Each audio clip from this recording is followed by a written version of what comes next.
వీటిలో మనం breaking news చూస్తున్నాం. కడప పార్లమెంట్ బరిలో కాంగ్రెస్ తరఫున ఎవరు నిలబడతారు అన్న సందిగ్ధత వీడింది. వైఎస్ షర్మిలను కడప పార్లమెంట్ అభ్యర్థిగా నియమిస్తూ AP Congress central election committee నిర్ణయం తీసుకుంది. రాజమండ్రి పార్లమెంట్ బరిలో గిడుగు రుద్రరాజు, బాపట్ల నుంచి జడి శీలం, విశాఖపట్నం నుంచి సత్యారెడ్డి ఉండనున్నారు.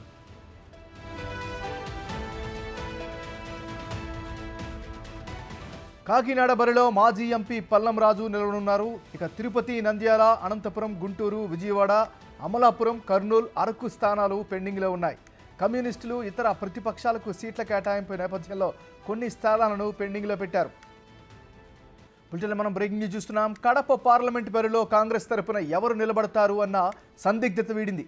వైఎస్ షర్మిలను కడప పార్లమెంట్ అభ్యర్థిగా నియమిస్తూ AP Congress central election committee నిర్ణయం తీసుకుంది. రాజమండ్రి పార్లమెంట్ బరిలో గిడుగు రుద్రరాజు, బాపట్ల నుంచి జడి శీలం, విశాఖపట్నం నుంచి సత్యారెడ్డి ఉండనున్నారు. ఇక ఇదే అంశానికి సంబంధించి మరింత తాజా సమాచారాన్ని అందించేందుకు ఢిల్లీ నుంచి మా రిపోర్టర్ శివ లైవ్లో సిద్ధంగా ఉన్నారు. శివ, చెప్పండి, ఇప్పటివరకు ప్రకటించినటువంటి కడపకు సంబంధించినటువంటి సందిగ్ధత క్లియర్ అయింది. సో ఏ ప్రాతిపదికల మీద కాంగ్రెస్ పార్టీ తాజా నిర్ణయాలు ప్రకటించింది?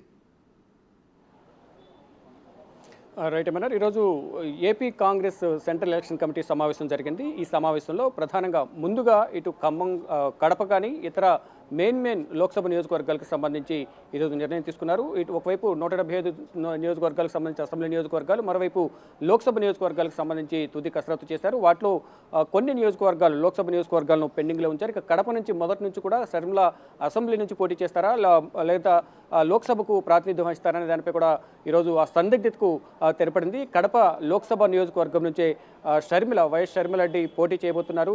ఈరోజు అధికారికంగా కాంగ్రెస్ సెంట్రల్ ఎలక్షన్ కమిటీ సమావేశంలో నిర్ణయం తీసుకున్నారు. ఇక షర్మిలతో పాటు మరికొంతమంది సీనియర్ నేతలు కూడా లోక్సభ బరిలో నిలవబోతున్నారు. రాజమండ్రి పార్లమెంట్లో గిడుగు రుద్రరాజు, మాజీ AP PCC president Gidugu Rudraraju Rajahmundry parliament నుంచి పోటీ చేయబోతున్నారు.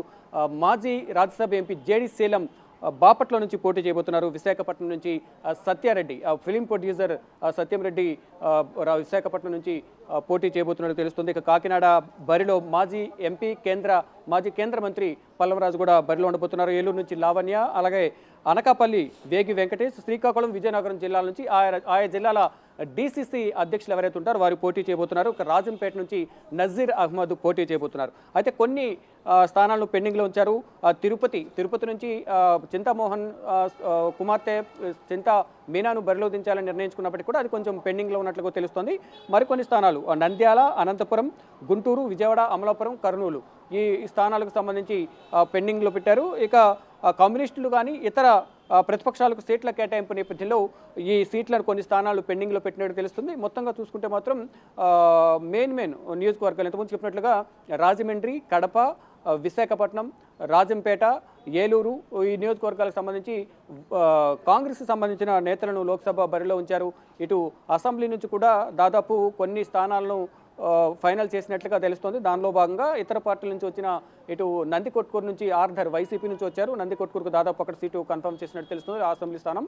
ఇటు పశ్చిమ గోదావరి జిల్లాకు సంబంధించిన చింతలపూడి ఎమ్మెల్యే ప్రజెంట్ వైసీపీ ఎమ్మెల్యేగా ఉన్నారు. వైసీపీకి రాజీనామా చేసి షర్మిల సమక్షంలో కాంగ్రెస్ తీర్థం పుచ్చుకున్నారు.